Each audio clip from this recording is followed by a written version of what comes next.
नमस्कार विद्यार्थियों, मोहरी देवी तापड़िया के YouTube चैनल पर मैं मृत्युंजय खींची आपको पुनः स्वागत करता हूं। विद्यार्थियों, आपके सामने जो है वह है राजस्थान पर दिल्ली सल्तनत का प्रभाव। टॉपिक जो है इसकी चर्चा हम पिछली वीडियो में कर रहे थे और रणथंभौर और जालोर के चौहान शासक जो है इसका मेन टॉपिक है। इस टॉपिक के अंदर हमने दिल्ली सल्तनत के शासकों का क्रम, दिल्ली सल्तनत की स्थापना से लेकर और तुगलकों तक पढ़ा है, देखा है।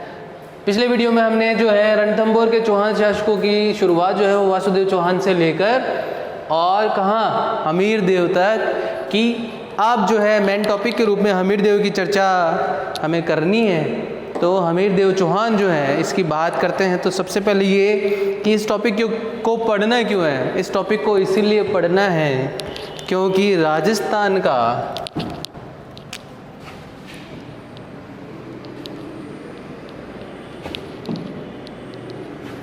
मुख्य तथ्य अगर बात करते हैं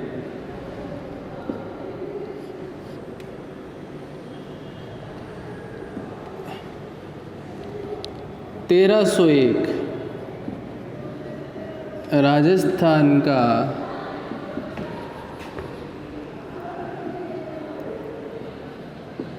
प्रथम जौहर जो है वह हमीर देव चौहान के समय ही हुआ।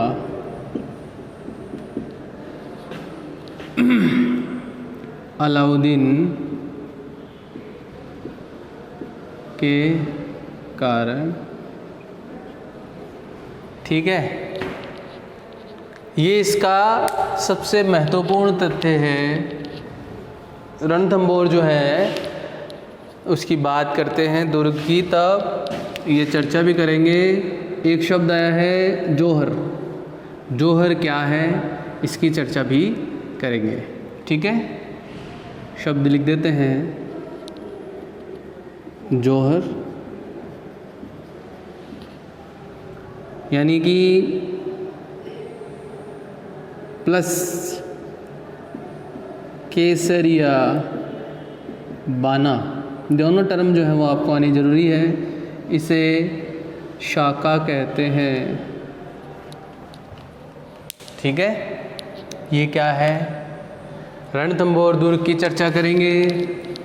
रणथंभौर दुर्ग जो है इसकी मुख्य बात करेंगे। तो सबसे पहले ये कि जो जानकारी है, आज हमीर देव चौहान को टॉपिक के रूप में पढ़ रहे हैं। हमीर देव चौहान को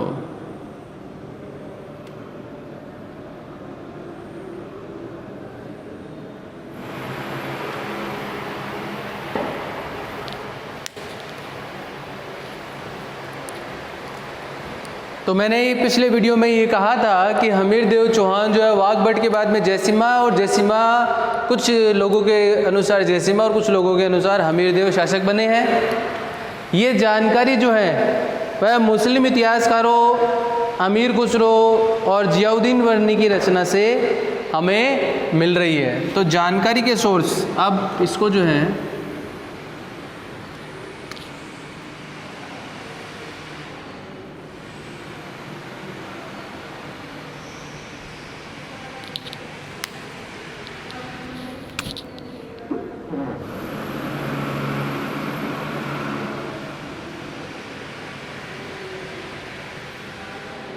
हमीर देव को पढ़ते हैं।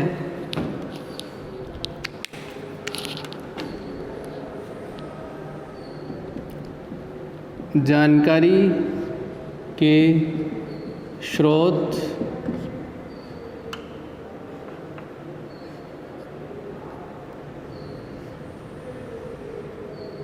ठीक है, और जानकारी के स्रोतों में मुस्लिम इतिहासकारों में अमीर खुसरो की रचनाएं और जियाउद्दीन बर्नी की रचनाओं से जानकारी मिल रही है। पहला तो अमीर खुसरो, इसकी रचना से और बरनी की रचना से इसकी जानकारी मिल रही है। इसके अलावा हमीर महाकाव्य जो नैनचंद सूरी ने लिखा है,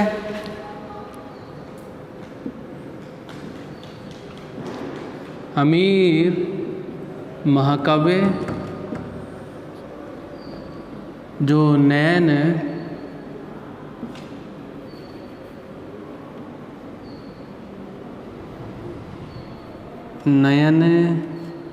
चंद सूरी ने लिखा है। इसके अलावा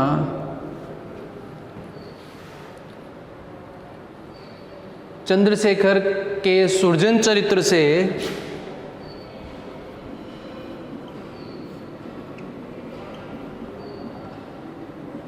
जो चंद्रशेखर ने लिखा है। इसके अलावा चंद्रशेखर ने लिखा, जोधराज ने लिखा हमीर रासो।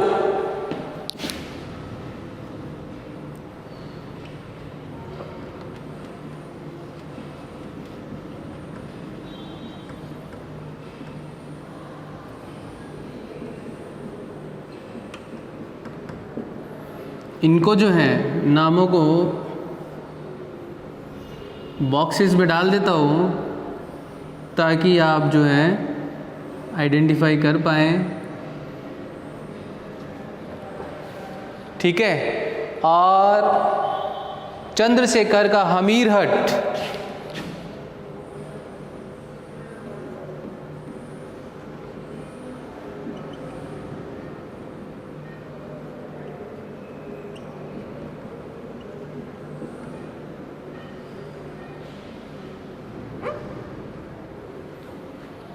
और एक रचना जो है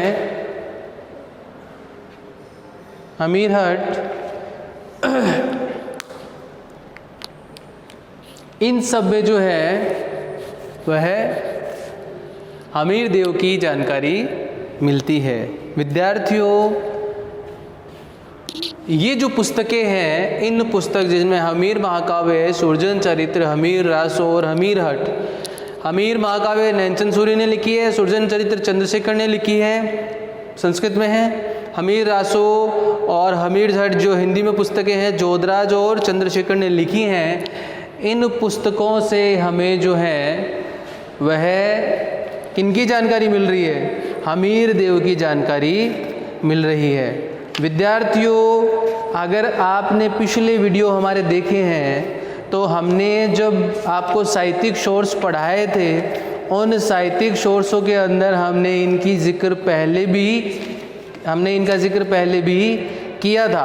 और आज जो है जब ये रिपीट हो रहे हैं तो जो विद्यार्थी उनको वहाँ देख चुके हैं उन्हें जो है ये इजीली याद हो जाएंगे।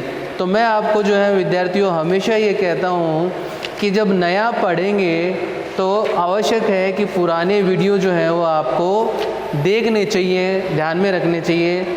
जब तक पुराने वीडियो आपके ध्यान में नहीं है, आप नए वीडियो को देखेंगे तो वो जो तारतम्य है, जो सब्जेक्ट का जो तारतम्य है, वह जल्दी से आपका नहीं बन पाता है। इसीलिए आपको जो है वो मैं बार बार ये जो है वह दोहरान करता हूँ कि आप जो है वो पुराने वीडियो देखें, और पुराने वीडियो जो है वो आपको नवीन ज्ञान को जोड़ कर रखने में सहायता देंगे।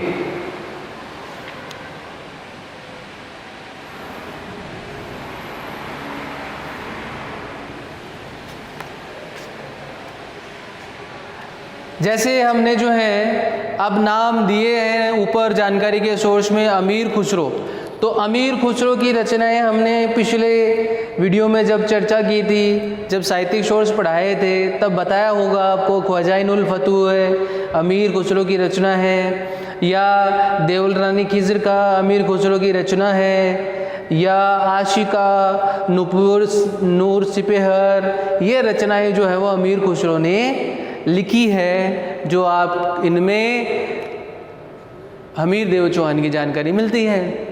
अगर बरनी की रचनाओं की बात करते हैं तो तारीख फिरोज शाह को समर्पित करते हुए, तारीख फिरोज शाह को समर्पित करते हुए जो है वह लिखी है बरनी ने। और उस समय मैंने आपको ये भी बताया था कि तारीख फिरोज शाही जो है वह 2 राइटर्स ने लिखी हैं, और उन 2 राइटर्स में एक राइटर जो है वह बरनी है, जो कि फिरोज शाह को समर्पित एक पुस्तक लिख रहा है। अब टाइम पीरियड आप देखिए कि किस प्रकार हिस्ट्री जो है वो कनेक्ट करने का तरीका यह है कि आपको जियाउद्दीन बरनी की पुस्तक का नाम पता है तारीख फिरोज शाही, और फिरोज शाही का आपको ये पता है कि फिरोज शाह को समर्पित करते हुए लिखी है, और आपको ये पता है कि फिरोज शाह का टाइम पीरियड जो है वह है 1351 से 1387 तक का है। तो आप ये कनेक्ट कर पाएंगे कि बरनी जो है वह उसका दरबारी कवि है, तो जाहिर सी बात है कि हमीर देव जो है वह फिरोज शाह से तो पहले का है, तभी इसका जिक्र ये अपनी पुस्तक में कर सकता है। तो इसीलिए जो है मैं बार बार आपको ये कहता हूँ कि आप पुराने वीडियो देखो, नोट्स बनाओ, और जो तारीख है उनको याद करो। एक बार जो है वो आपको इसमें कॉम्प्लिकेसी लगेगी, लेकिन एक बार जब तारीख आपको जो है कुछ याद होने लगेंगी, तब जो है वो आपको एक दूसरे को राजस्थान से हिस्ट्री को कनेक्ट करने में दिक्कतें नहीं आएंगी। आगे बढ़ते हैं तो हम ये देख रहे थे कि इन पुस्तकों में हमें हमीर देव चौहान की जानकारी मिल रही है। और सबसे पहले हमीर की दिग्विजय की नीति की बात करेंगे। तो हमीर की दिग्विजय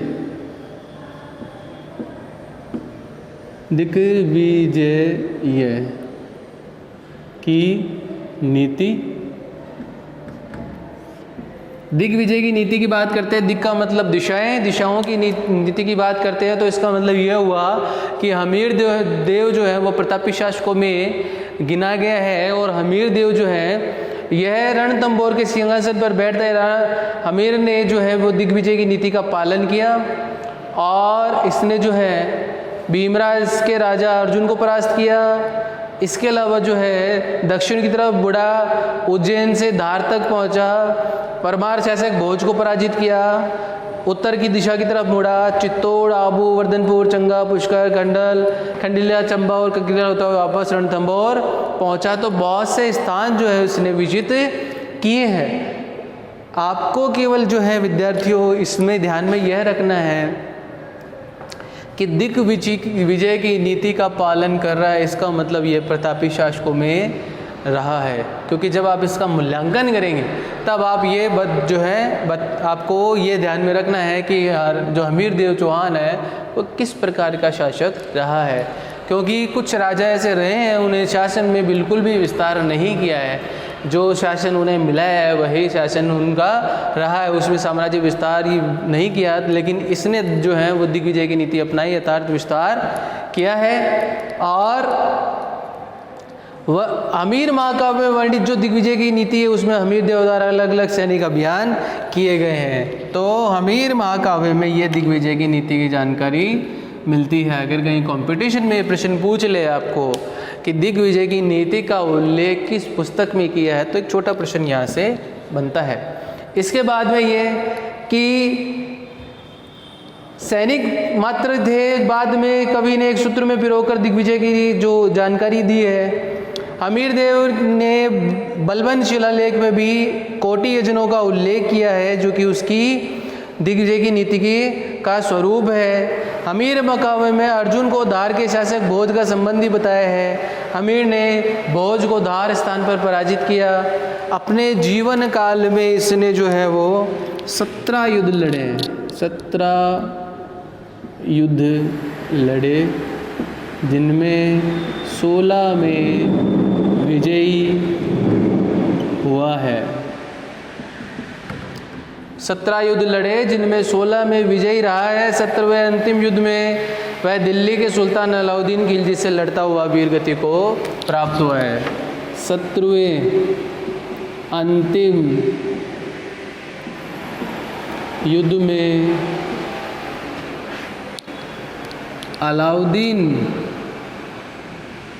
खिलजी से लड़ता हुआ वीर गति को प्राप्त हुआ है। विद्यार्थियों, और ये वही युद्ध है जहाँ पर जो है जौहर हुआ है और जहाँ पर साका हुआ है। ठीक है, तो यह इतिहास में बहुत ही महत्वपूर्ण युद्ध है। अब इस युद्ध का कारण क्या है? पहली बात तो आपको ये समझ में आ ही गया होगा कि इस युद्ध में अलाउद्दीन से पराजित हुआ है। तो अब जो है इसकी दिल्ली की जो है सत्ता है, इससे संबंधित बात करेंगे कि जब सबसे पहले हमने जो है वो बात कर ली थी कहाँ, बलबन तक। बलबन जो है उसकी मृत्यु के पश्चात बुगरा खा के बाद में केकूबाद के बाद में क्यूमर्स, इस प्रकार शासक बने। और जो है स्वार्थी अधिकारियों के चलते जो है वह है इनका साम्राज्य तो वैसे ही दिल्ली की सल्तनत जो है वैसे ही डूब रही थी। तुर्क सरदार जो है ने केकूबाद के बाद में क्यूमर्स को गद्दी पर बिठाया और उसके बाद में जो है 1290 में जलालुद्दीन फिरोज खिलजी जो है वो दिल्ली की गद्दी पर बैठ गया। अब जो है जलालुद्दीन यूँ तो शांति प्रिय था और वृद्ध था, लेकिन जो है अमीर देव के सैनिक अभियानों से वह भयभीत था, इसलिए जो है उसने अमीर देव से संघर्ष करना चाहा। और अमीर खुसरो ये बात कहता है कि सुल्तान जलालुद्दीन एक शक्तिशाली सेना के साथ में रणथंभौर की ओर गया 1291 में। तो ये बात जो है वह लिखनी आवश्यक है, क्योंकि एक बार कंपटीशन में ये प्रश्न पूछा भी गया है कि इसमें जो है 1291 में जब जलालुद्दीन फिरोज खिलजी जो है, जलालुद्दीन फिरोज खिलजी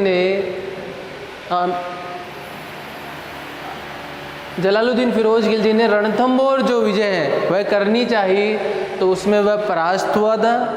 और परास्त होने के बाद में उसने एक वहाँ पर कोटेशन कही, स्टेटमेंट कहा कि मैं रणथंभौर के जैसे दुर्ग को मुसलमानों के जैसे 100 किलो को मुसलमानों के एक बाल के बराबर भी नहीं समझता हूँ, यह बात कही थी। और ये एक बार कंपटीशन में पूछा गया था कि किस मुस्लिम शासक ने ये जो है ये बात कही है। और अब ये बात इतनी महत्वपूर्ण हो जाती है, इसका रीज़न ये है कि रणथंभौर जो किला है वह किला अभेद्य दुर्गों में गिना जाता है। अब आपके सामने एक नई जो है वह चुनौती ये आई है कि अभेद्य दुर्ग क्या है। तो आपको दुर्गों की श्रेणियां भी पता होनी चाहिए।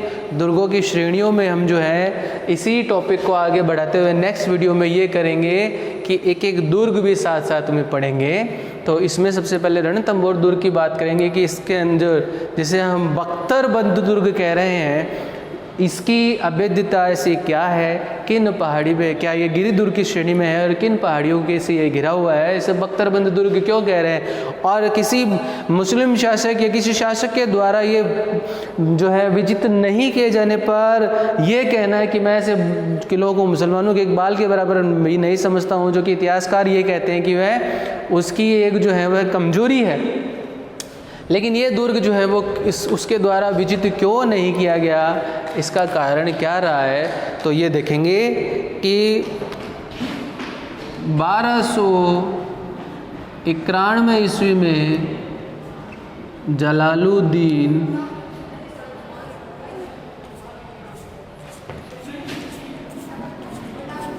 फिरोज खिलजी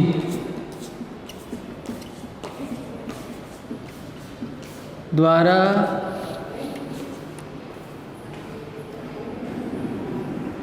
अमीर देव के सैनिक अभियानों या विजयों पर विराम लगाने के उद्देश्य से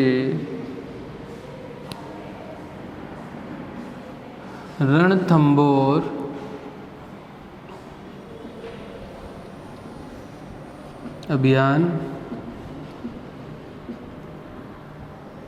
किया जिसमें वह असफल रहा। ठीक है, और यहाँ पर जो है उसने रणथंभौर अभियान के तहत एक कोटेशन कही थी। क्या कोटेशन है?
मैं ऐसे 100 लोगों या दुर्गों को मुसलमानों के एक बाल के बराबर भी नहीं समझता हूँ। ठीक है, तो ये जानकारी दी मैंने आपको,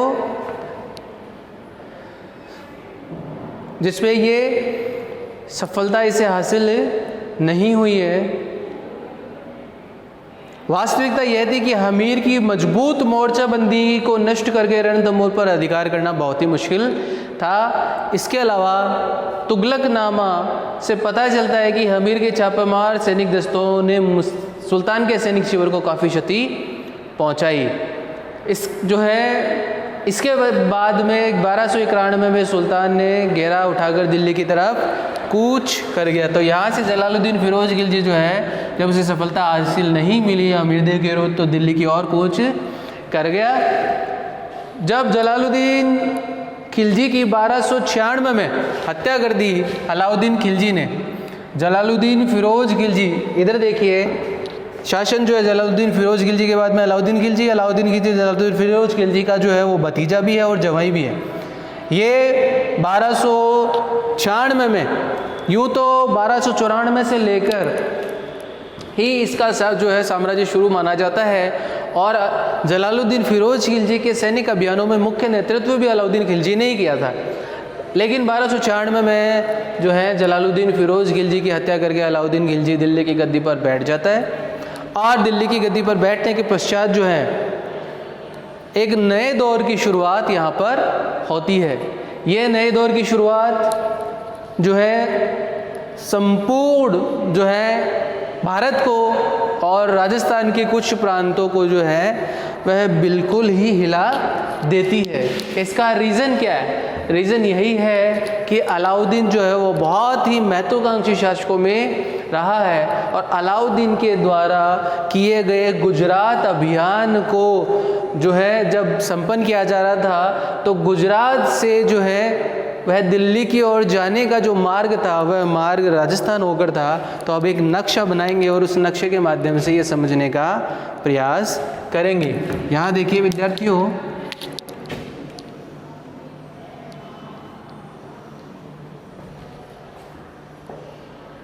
छोटा नक्शा एक यहाँ पर बनाते हैं।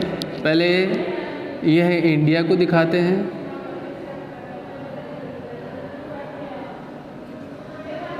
यहाँ राजस्थान, ठीक है, यह है दिल्ली की स्थिति। अब ये गुजरात की स्थिति, तो गुजरात का जो रास्ता गुजरात जो है वो इधर मेवाड़, जालोर ऐसे होकर जाते थे। ये दिल्ली, इंडिया, राजस्थान और ये जीजे गुजरात, ठीक है। अब इस मार्ग पर पड़ने वाले जो रियासतें हैं, जिनमें मेवाड़ रियासतें हैं, जिनमें जालोर रियासतें हैं, जिनमें हैं, इन रियासतों में जो है सुरक्षा होनी आवश्यक है। इन रियासतों में से गुजरते हुए जो है गुजरात अभियान करता है अलाउद्दीन और इस अलाउद्दीन के द्वारा गुजरात अभियान के दौरान विजयश्री हासिल की जाती है। लेकिन इस समय जो है दो मुस्लिम जो है, पहले मंगोल थे बाद में मुस्लिम सेनापति बने, उनके द्वारा जो है लूट का धन जो है वह धन लेकर जो है वह दोनों जो हैं जिनके नाम मिलते हैं केहब्रू और मंगोल सेनापति जिनके जो है मोहम्मद शाह और केहब्रू जो है ये नाम इनके मिलते हैं, इनके द्वारा जो लूट का धन है वह लेकर इस युद्ध स्थल से जो है वह राजस्थान की ओर बढ़ जाते हैं। और राजस्थान में जो है यहाँ हमीर देव के द्वारा उनको शरण दे दी जाती है। हमीर देव के द्वारा जब शरण दे दी जाती है तो अलाउद्दीन के द्वारा जब हमीर देव से इसकी जो है उन्हें छोड़ने की पेशकश जो है वो की गई, लेकिन हमीर देव ने अपने हठ धर्मिता के चलते जो है उन्हें छोड़ना जो है मुनासिब नहीं समझा, या उन्हें छोड़ने से उन्हें अलाउद्दीन खिलजी को सौंपने से मना कर दिया। और यही जो है वो मुख्य कारण रहा अलाउद्दीन के और हमीर देव के बीच में संघर्ष का।